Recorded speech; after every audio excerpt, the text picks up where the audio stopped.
പാത്രത്തിൻ്റെ ഒരു അര ഭാഗം വെള്ളം എടുക്കുക, മെല്ലെ സ്റ്റൗമിൽ വെക്കുക. ഒരു കോഴിമുട്ട വെറുതെ ഒന്ന് പൊട്ടിക്കിട്ട് ഉണ്ണിയൊന്നും ഉടയാതെ ഒരു പാത്രത്തേക്ക് മാറ്റി വെക്കുക. എന്നിട്ട് നമ്മൾ വെച്ച പാത്രത്തിലെ വെള്ളം ബബിൾസ് ഇങ്ങനെ വരാൻ തുടങ്ങുമ്പോൾ കുറച്ച് സുർക്ക, ഒരു ടേബിൾ സ്പൂൺ സുർക്ക ഒഴിച്ച് കൊടുക്കുക. നല്ലോണം ഇളക്കി കൊടുക്കുക. അപ്പോൾ അതിനെ താമരശ്ശേരി ചേർത്തുമ്പോൾ സ്റ്റെയറിങ് തിരിച്ചു തന്നെ നല്ലോണം തിരിച്ചു കൊടുക്കുക. എന്നിട്ട് നമ്മൾ ആ കോഴിമുട്ട എടുത്ത് വെച്ചത് ഉണ്ണി പൊട്ടാതെ മെല്ലെ അതിലേക്കൊന്ന് ഇട്ട് കൊടുക്കുക. സിമ്മിലാക്കുക. ഒരു 3 മിനിറ്റ് വെയിറ്റ് ചെയ്യുക.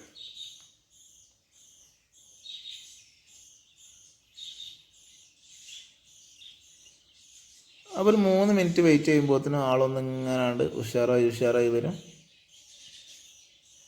ഇതാക്കണേ, ഇങ്ങനെ ഡായി വരും. അത് കോരി നല്ലൊരു പ്ലേറ്റിലേക്ക് മെല്ലെ എടുക്കുക. അതിൻ്റെ താഴെയുള്ള വെള്ളം, അതിൻ്റെ കൂടെ കുറച്ച് വെള്ളം പോരില്ല, ആ വെള്ളം എല്ലാം ഊറ്റിയെടുക്കുക. അല്ലെങ്കിൽ ഇതൊരു ടിഷ്യൂ പേപ്പർക്ക് എടുത്താലും മതി. അപ്പോൾ ടിഷ്യൂ പേപ്പറിൽ ആ വെള്ളം വലിഞ്ഞ് പോയിക്കോളും.